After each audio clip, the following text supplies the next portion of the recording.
Ora aí, nossa pastorinha, vinha do coração, ora para a nossa célula. Eu nem abraço não, Vanessa, né? Depois eu te dou um abraço. Pois pode. Abraçar, pode até beijar a Vanessa, a gente deixa. Não tem problema. Amém. Deus, obrigada, papaizinho, Senhor Deus. E nós estamos aqui reunidos em teu nome, Pai. Muito obrigada, Senhor Jesus, por cada vida que está aqui, Senhor Deus, para ouvir um pouquinho mais de Ti, Senhor.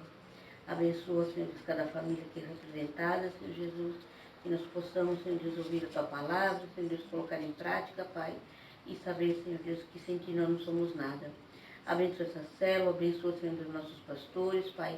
Abençoa o Valor de Tijuca, Senhor Deus, e como foi falado aqui, Pai, que venha a Tua palavra direto do Teu trono para edificação das vidas e que nós possamos fazer a diferença, Senhor Deus, e falar do Teu amor para quem precisa, Senhor Deus.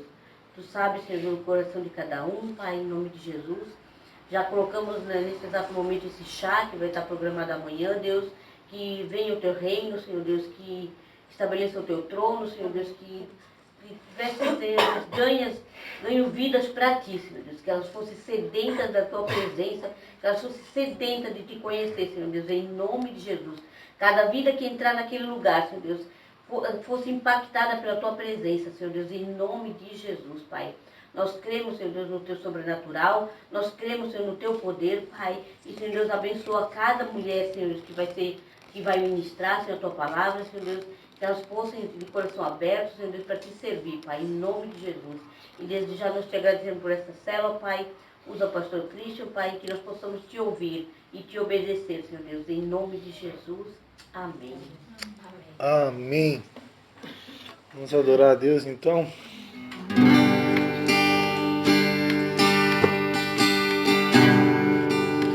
Escuto Teu coração, cada batida está chamando meu nome. Sou atraído outra vez por Teu sangue.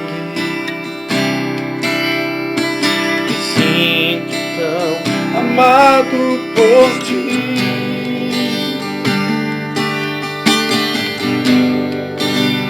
Encontro em Teu coração, pois Você me aceitou para sempre. O Teu amor por mim é tão surpreendente. Me sinto tão mimado por Ti.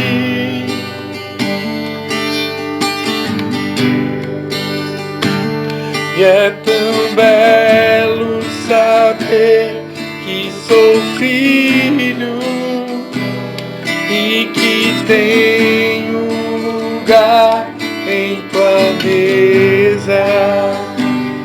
Não há nada melhor que escutar Tua voz dizendo: nossa comunhão é eterna.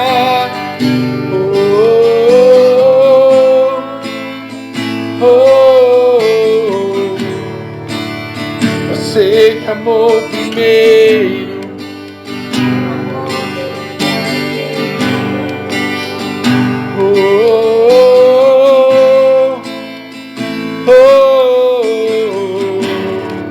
E eu nasci pra Te adorar. Eu nasci pra Te adorar.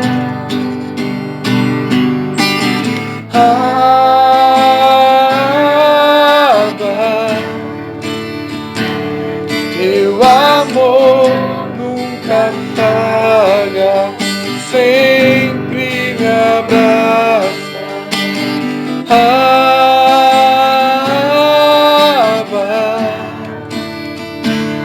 Teu amor nunca falha, sempre me abraça.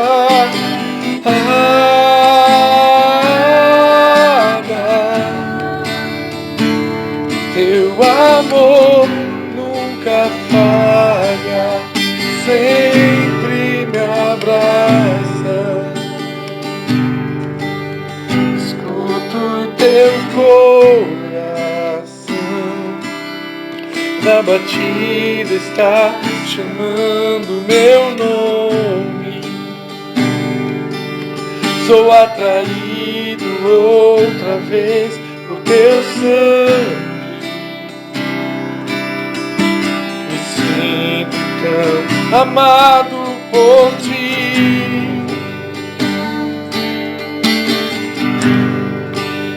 Me encontro em teu coração, pois você me aceitou para sempre.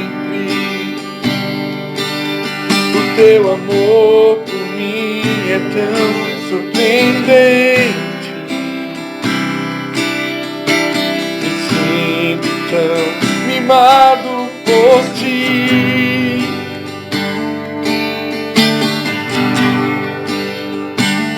E é tão belo saber que sou filho e que tenho lugar em tua mesa. Não há nada melhor que escutar tua voz dizendo nossa comunhão é eterna.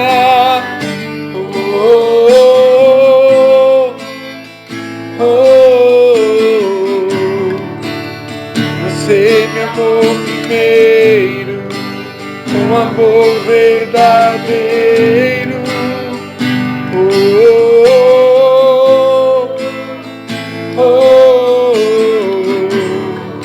E eu nasci pra te adorar.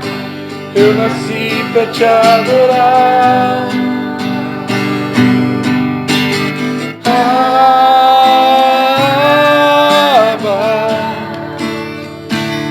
Teu amor nunca falha, sempre me abraça.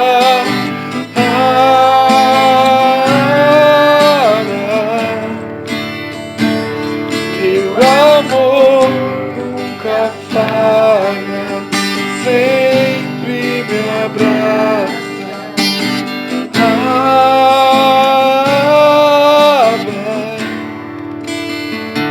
Teu amor nunca falha.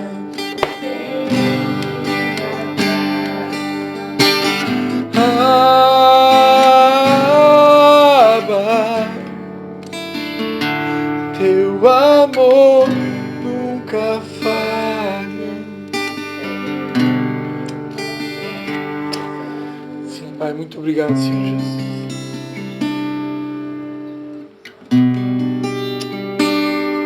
Obrigado, Senhor Jesus, pelo teu amor, Pai, que nunca falha, Senhor. Obrigado pela tua fidelidade, Pai. Tua palavra diz que ainda que sejamos infiéis, Senhor, o Senhor permanece fiel, Pai, porque não pode negar a ti mesmo, Pai. Obrigado pelo teu amor, pela tua aliança, Senhor. A aliança que o Senhor tem com cada um de nós, Pai. Por causa da tua aliança, Senhor, o Senhor nos guarda, o Senhor nos protege, o Senhor nos supre, o Senhor nos abençoa, o Senhor nos guarda. O Senhor cuida de nós, Pai, como a menina dos teus olhos, Pai.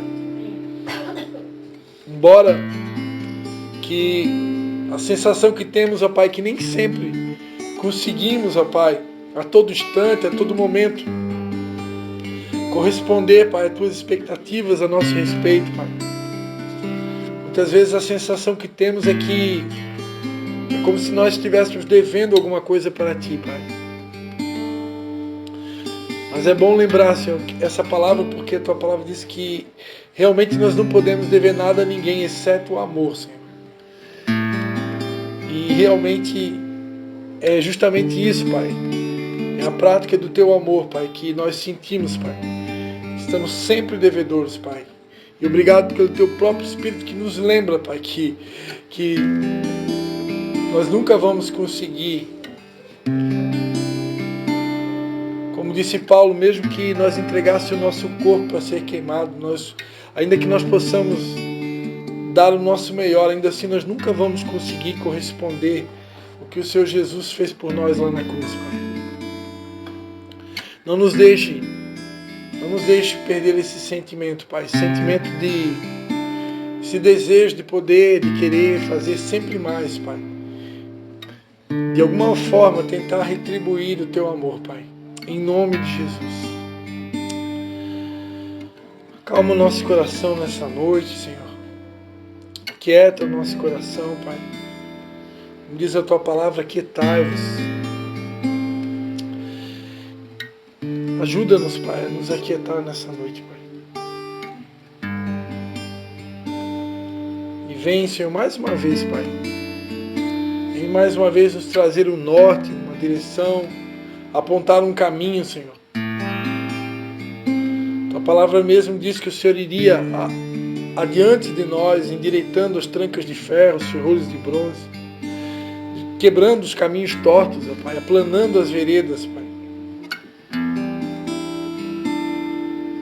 Te pedimos, Senhor, mais uma vez, fala conosco nessa noite, Pai.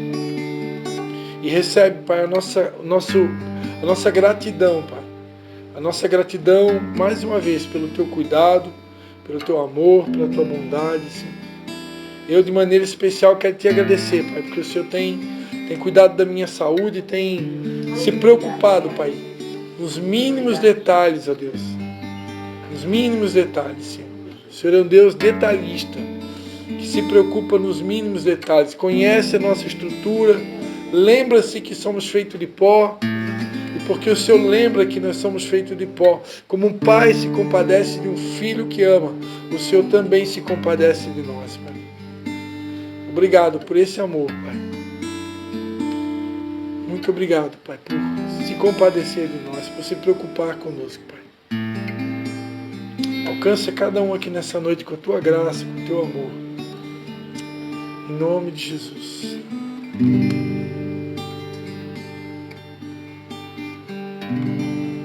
Amém. O senhor ali estava deitadinho sexta-feira passada.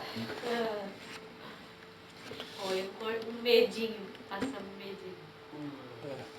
Eu confesso que a minha vontade era, como a gente já tinha cancelado uma célula, né? Porque a Vanessa e o Matheus precisaram fazer a mudança, né? A minha vontade era sair do hospital e vir direto para cá, né? Mas essa é a vontade da gente, né? Mas realmente é que a gente pensa, né? Que, poxa, faz um furinho aqui minúsculo no braço da gente, parece que não é nada, né? Mas só que a minha pressão estava 8/6, né? Baixou a pressão. E o hospital é um ambiente tenso, né?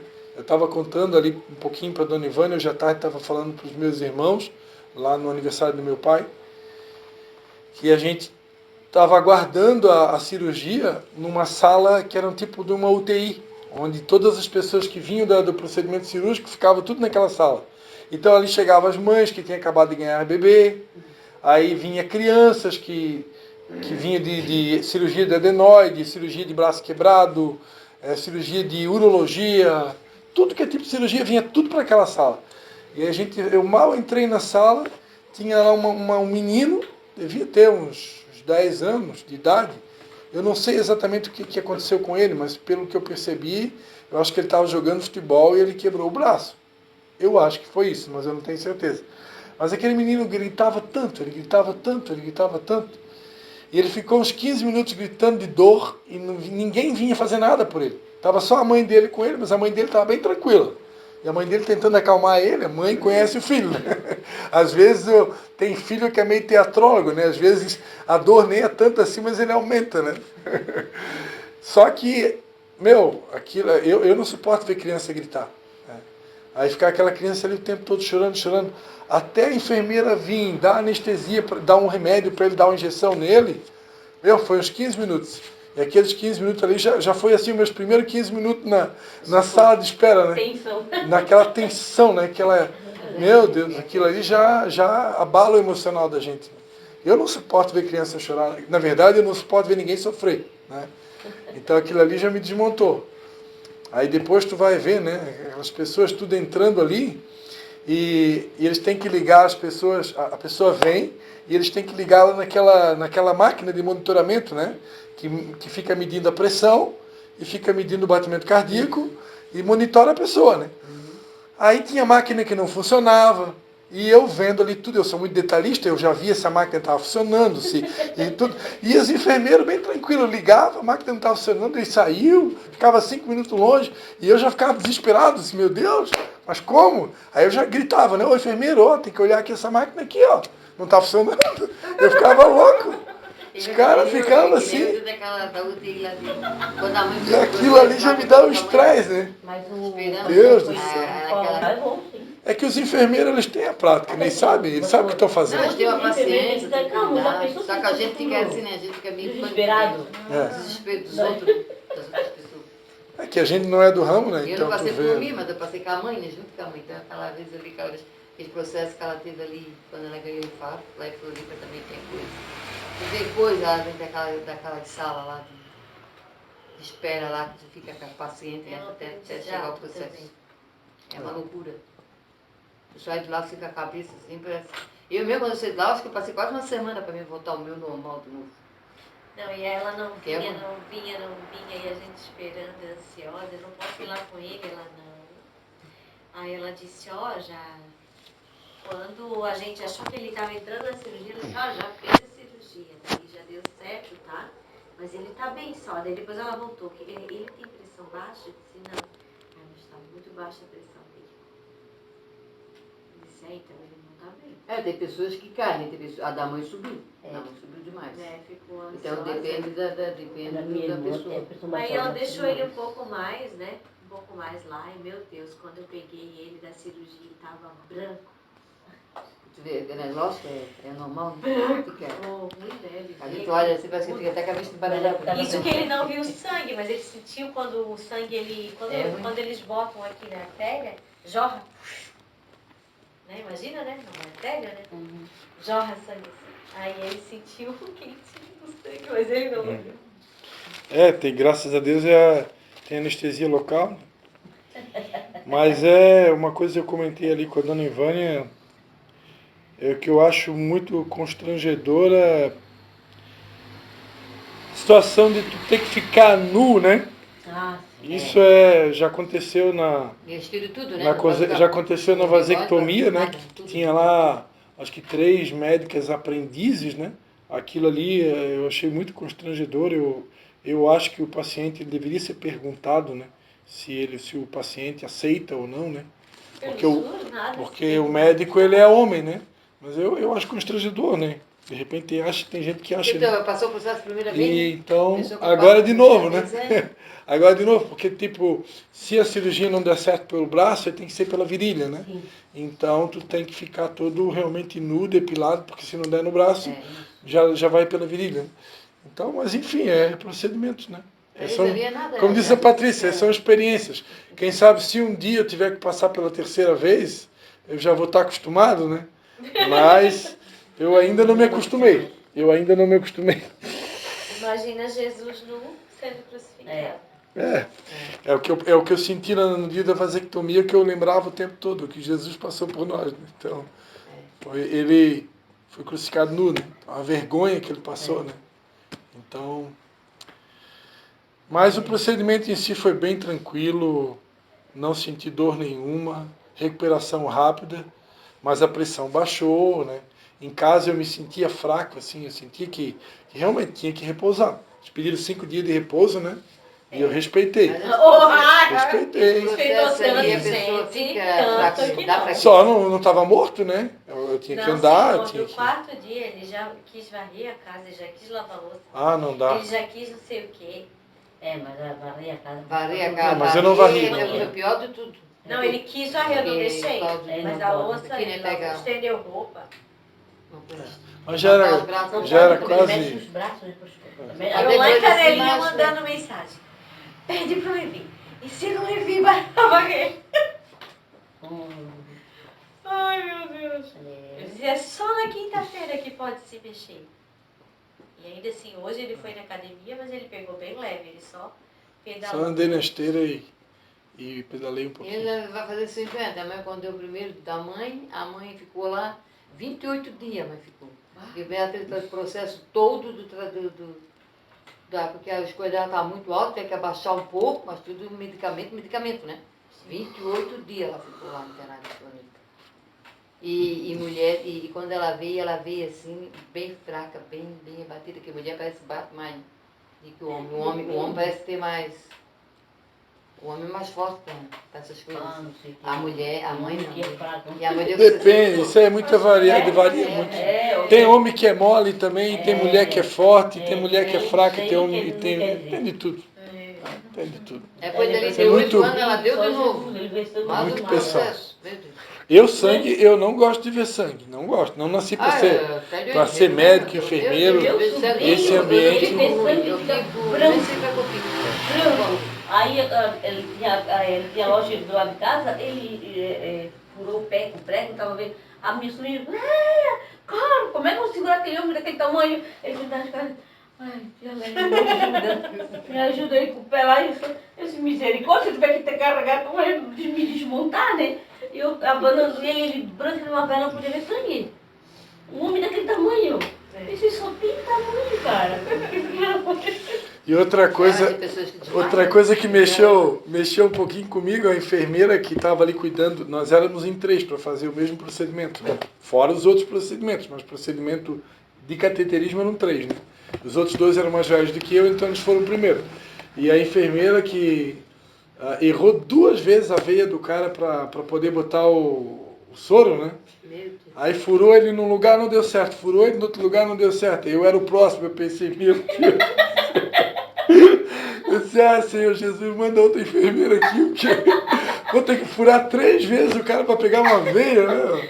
Tá louco. Não, aí era bênção mesmo. Não, é Era pressão. Deus provando o bom pastor. É pressão.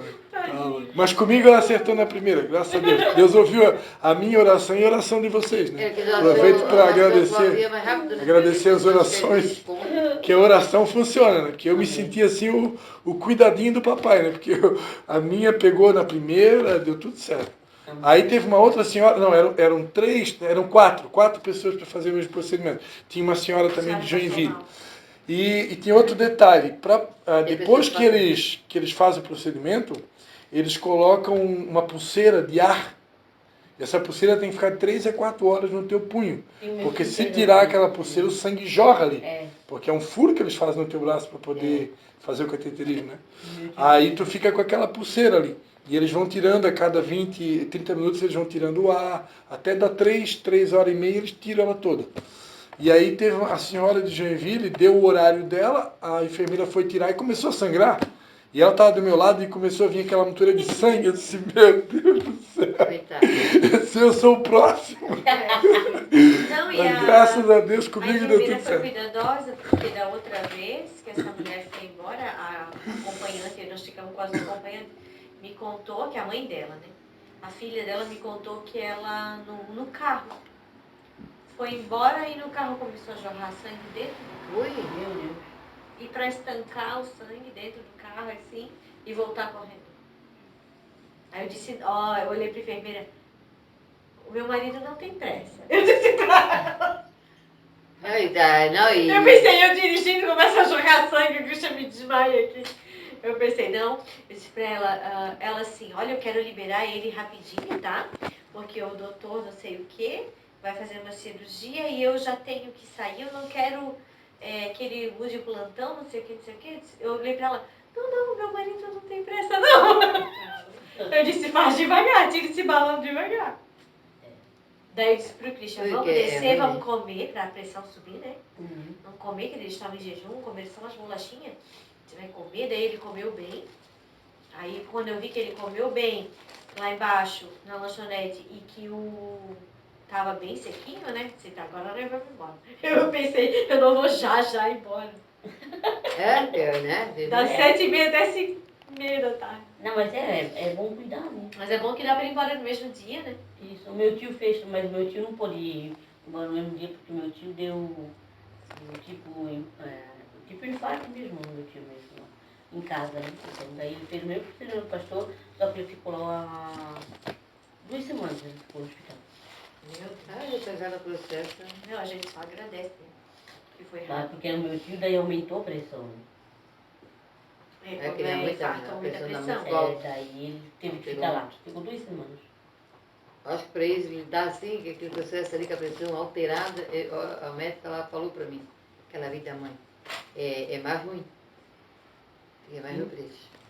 Que regular a pressão baixa e que baixar a pressão alta quando faz esse processo. Amém. Então, mais uma vez, agradeço a Deus por vocês, pelas orações que ele lembrou de orar, né? Precisamos fazer essa pausa, né? Necessária, mas agora, em nome de Jesus, precisamos continuar, né? Eu, particularmente, fico com o coração na mão, assim, porque aquilo que eu sempre falo para vocês, né? A gente acredita que realmente nós possamos estar vivendo os últimos anos aqui na Terra, né? Então, a gente como pastor, a gente tem um senso de responsabilidade, né? De poder realmente estar orientando vocês para que todos possam estar cumprindo o seu propósito, sua missão, né? Para que quando Jesus voltar, nós possamos estar preparados para subir, né? Sempre, claro, lembrando que a salvação ela não é por obras, a salvação ela é pela graça. Ninguém aqui vai conseguir conquistar a salvação na força do braço, né? Ou fazendo muitas obras. A salvação ela é mérito 100% de Jesus, não tem nada a ver com o homem. No entanto, eu até comentei isso numa igreja que eu tive fazendo louvor. Eu toquei aquela música, é ele, né? E a letra daquela música, ela cita um texto de Apocalipse, que fala, né? Eis que cedo venho, e a minha recompensa está nas minhas mãos, para dar a cada um segundo a sua obra, né? Então, ele tem uma recompensa. Essa recompensa, a Bíblia diz que todos nós vamos comparecer diante do tribunal de Cristo, para receber a nossa recompensa. O que é a nossa recompensa? É o galardão. O galardão é uma recompensa pelas obras praticadas. Então, se nós tivermos obras, quando eu comparecer diante do tribunal de Cristo, eu vou ter uma recompensa. Agora, se eu não fizer obra nenhuma, eu não vou ter recompensa nenhuma. Resumindo, eu vou entrar no céu de mão vazia, né? E eu, particularmente, não quero entrar no céu de mão vazia. Eu quero entrar no céu com alguma coisa na mão. Amém? Então, e também aquela sensação, né, de saber que tu está contribuindo de alguma maneira, né, com o reino. Tem se ministrado muito, eu tenho ouvido muito nos últimos meses, anos, vocês aqui provavelmente já devem ter ouvido em algum lugar também, a palavra legado, né? Então todos nós deveríamos se preocupar em deixar um legado. O que é um legado? Um legado é um conjunto de obras, de feitos, de realizações, né? Então, se eu morresse hoje, o que eu deixei, né? Quem foi Christian Zunino? Quem foi Marileia Piffer? Quem foi Ivânia? Quem foi Vanessa? Quem foi Patrícia Zunino? Né? Então, o que ela deixou? O que ela fez? O que ela construiu? Né? Então, eu me preocupo com isso. Claro, talvez eu, pelo teu título de pastor, talvez a gente tenha uma preocupação a mais, né? Uma preocupação extra, né?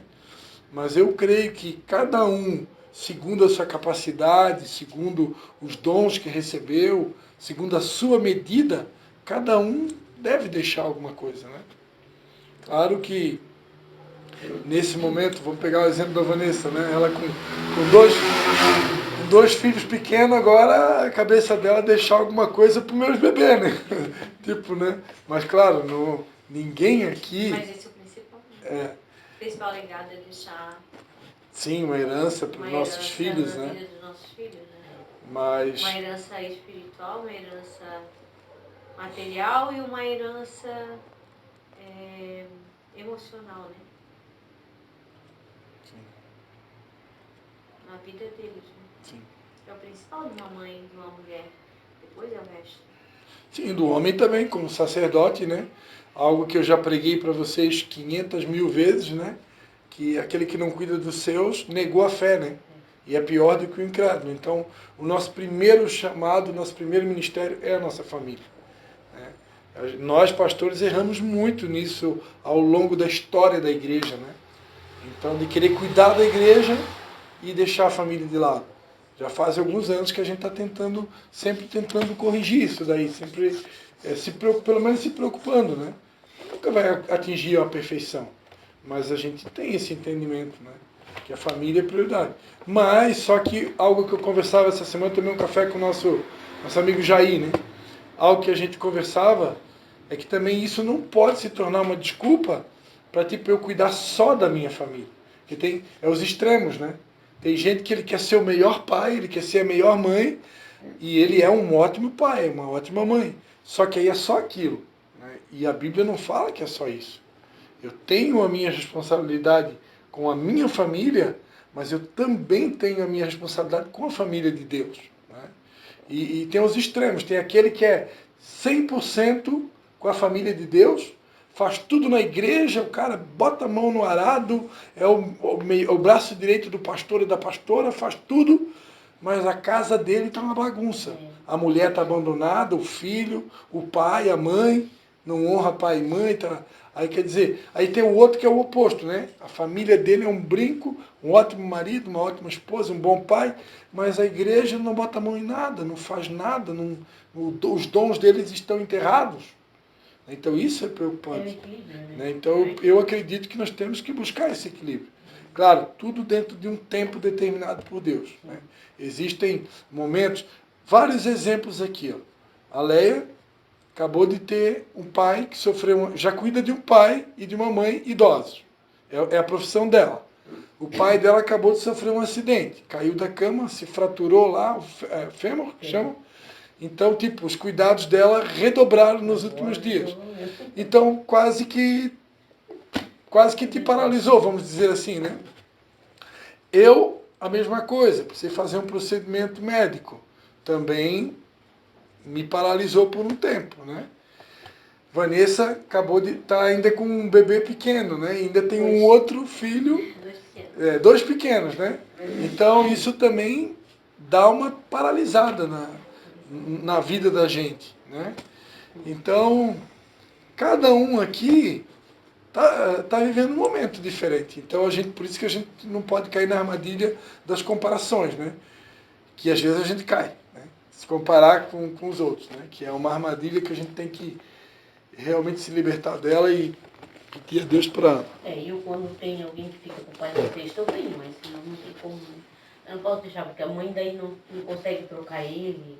Vê, essa noite eu levantei 2 vezes para trocar ele. Né? Sim. Ele estava encharcado na cama, daí não tem como. Aí 4 horas da manhã eu não conseguia mais dormir. Tive que ir lá para a cozinha quando eu consegui dormir. Aí não tem como, né? Eu vou deixar a mãe sozinha, daí. Às vezes quando ele vê com pessoas de idade. Ela deita, dorme, aí eu tenho que ficar olhando. Né? A Nona Vera, eu me lembro que ela dizia assim, a gente tinha o Dorcas e ela dizia, eu não posso, eu tenho que ficar com o Oscar. Ela dizia, ele não tá bem. Daí eu pensava, meu Deus, né, mas ela podia vir, né, rapidinho. É só na terça-feira, e depois ela cuida dos seus caras, ela tem os seus caras a vida toda, né? Aí foi, aí ela vinha de vez em quando. Aí depois ela dizia, não posso ir no Dorcas porque tem que cuidar dos caras. Os caras tem que ficar com os caras. E ela falava essas coisas assim, eu ficava pensando, meu Deus, por que será, né? Aí até que um dia ela falou, não, eu tive um sonho que o Senhor ia levar o Oscar. Então eu tô cuidando dele. E dito e feito, né? Dito e feito, acho que levou 1 ano depois do que ela falou pra mim. Então, assim, a gente às vezes acha que tem que estar só na igreja, né? Igual a Léa, né? Tem que vir sexta-feira. Não, não é isso. A gente tem que estar sensível à voz do Espírito Santo, né? Porque ele vai direcionando a gente. Né? E o que o Cristian falou, não esquecer a família de Cristo, é isso. É a missão. A gente não pode esquecer da nossa missão. Então, onde eu estou fazendo a minha missão, estou cumprindo a minha missão. Como cristão. E de pregar o evangelho, batizando o nome do Pai e do Espírito Santo. A gente não pode perder as oportunidades. Sim. Lá no hospital tinha várias pessoas com a gente. O que é um cristão de verdade? Eu não posso me calar diante daquela situação. Tinha uma mulher contando dos milagres que ela recebeu. Os milagres que ela tinha recebido da vida dela e depois da filha dela que nasceu com 18 semanas, uma coisa assim. Cresceu dentro da incubadora. Literalmente, não foi na barriga. Ela foi formada fora. Loucura, tá? Loucura que ela disse que ninguém dizia que aquele grãozinho de pessoa ia ser uma menina grande hoje, né? De 9, 10 anos, ela disse. E agora o marido dela tinha sofrido um acidente na fábrica com uma máquina que amassou o braço dele inteiro. E não quebrou um osso. E daí a fábrica pagou o médico particular, até eu notei assim que o médico era diferenciado, porque ele veio, sentou do lado dela, explicou tudo que ele tinha feito, que os ligamentos que ele tinha ligado, que ele tinha mexido no braço. Disse, uau, que hospital top. Daí depois eu descobri que era particular. Aí eu descobri que aquela cirurgia foi particular. Aí o médico apareceu, né? O do Cristiano nem apareceu. Só a enfermeira. Mas aí o médico veio e explicou. Aí o médico não recuperou o braço inteirinho do rapaz. E que não precisava amputar. Ele disse que ele pegou um ligamento, ligou lá por trás, quer dizer que ele ia fazer essa cirurgia lá em São Paulo. Aí trouxeram as coisas de São Paulo para esse médico realizar aí nas Zambujas. E disse que foi um sucesso. E ela assim chorava ali com a gente que o marido não ia ter o braço cortado. Amputado. Aí a gente ia falar o quê? Querida, isso é Deus na tua família, Deus te ama. E quando ela saiu, peguei e falei para os outros, vocês estão vendo? Ela precisa buscar Deus, ela e a família dela, que sem Jesus, Deus está dando chances e provando que é com Jesus e nós não precisamos. Aí a outra irmã de Nova Trento estava lá, tinha uma irmã de Nova Trento que estava lá, se levantou e disse, aí quando ela chegou, disse assim, você conhece a música tal, da cantora tal? E já cantou um pedacinho da música para ela. Eu disse, já fizemos uma célula, entende? Tinha um lá com uns colares, assim, com uns colares de bola grosso, com uma cruz desse tamanho, nós deixa eu falar de Jesus para ele. Entendeu? Então, assim, ó, essa missão, a gente não pode esquecer dessa missão, da nossa vida, de ganhar as vidas para Cristo, de onde a gente estiver, falar de Jesus. Não se calar, né? Não nos calar. Né? Mostrar a nossa identidade, né? Porque realmente as vidas estão indo para o inferno, cada dia. Tem gente morrendo todo dia, gente morrendo, indo para o inferno. E é a nossa responsabilidade, né? Às vezes a gente não sabe, a pessoa está ali, podia não estar mais, né? Amém.